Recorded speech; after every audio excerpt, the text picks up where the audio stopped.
Isang mapagpalang araw po sa inyo lahat. Ngayon po ay November 21, 2024, Huwebes. At ngayon po ay ginugunita ang pagdadala sa mahal na Birheng Maria sa templo. Ang ating pong unang pagbasa at pagninilay sa araw na ito ay hinango mula sa aklat ni Propeta Zacarias, chapter 2, verses 14 to 17. Sinabi ng Panginoon, umawit ka sa kagalakan, bayan ng Sion, pagkat maninirahan na ako sa piling mo. Sa araw na yaon, maraming bansa ang sama-samang magpupuri sa Panginoon at pasasakop sa Kanya. Siya'y maninirahan sa gitna ninyo. Sa gayon, malalaman ninyong sinugo ako ng Panginoon. Muli niyang kukupkupin, ituturing na Kanyang sarili at itatangi ang Jerusalem.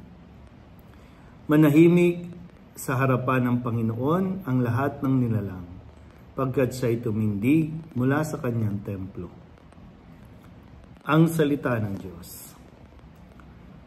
Muli po, isang mapagpalang araw sa inyo pong lahat. Ngayon po ay ipinagdiriwang natin at ginugunita ang pagdadala sa mahal na Birheng Maria sa templo. Ito po ay kumbaga bahagi ng tradisyon ng mga Hudyo na dahil nga noon marahil itong si Ana at si Joachim ay nagdasal din sa Panginoon na biyayaan sila ng anak, at si Maria ang kanilang ang naging bunga ng pangako ng Diyos sa kanila.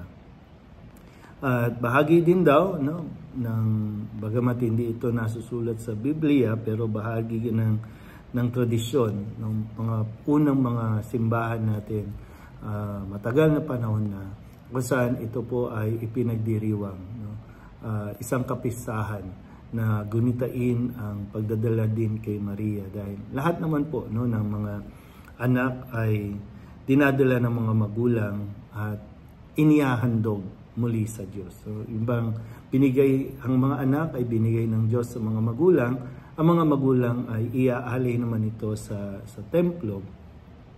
Kung kaya't natupad itong kumbaga propesiya ayon sa pahayag ni Propeta Zacarias, na yung katuparan din ng pangako ng Diyos na ihahanda ang isang bayan sa pagdating ng tagapagligtas. At naging bahagi ng paghahandang ito ay ang pagsilang kay Maria. At base daw po, sabi sa mga pag-aaral, nung si Maria ay kumbaga bata pa, mga 3 years old, ay dinala din sa templo at inihandog.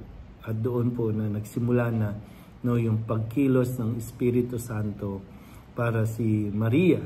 Bagamat sa sinapupunan pa lang ng kanyang ina ay prinotektahan na upang hindi madungisan ng kahit anong mantsa ng kasalanan dulot ng mga ninuno pa natin.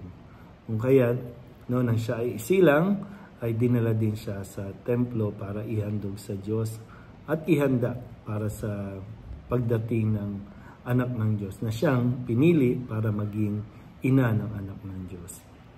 Siguro maganda rin na mapagnilayan natin ngayon, lalo na para sa mga magulang, kasi nga baka nakakalimutan natin yung kahalagahan talaga na dinadala natin ang mga bata, ang inyong mga anak sa simbahan, maimulat sila sa mga gawain na pangsimbahan, upang kasi malaking tulong po iyon para makita nila kung ano ang bukasyon nila, kung saan sila tinatawag ng Diyos, dahil ang mga bata talagang kumbaga yung purity nila, yung kalinisan ng kanilang puso, isipan, kung kaya mas malinaw na nakakapasok ang Espiritu Santo sa mga bata, at doon ay habang lumalaki, nagkakaroon talaga ng direksyon ng kanilang buhay.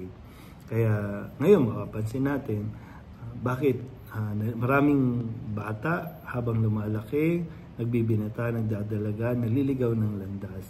Dahil hindi nga natin sila tinuruan, hindi natin ginagabayan na magtungo sa simbahan, walang magulang na napapakita ng halimbawa ng pagpunta sa simbahan para magpasalamat, para manalangin, at magbalik loob ulit sa Diyos. Kaya mahalaga po talaga yung pamumuhay natin na nakikita, no, na we live by example.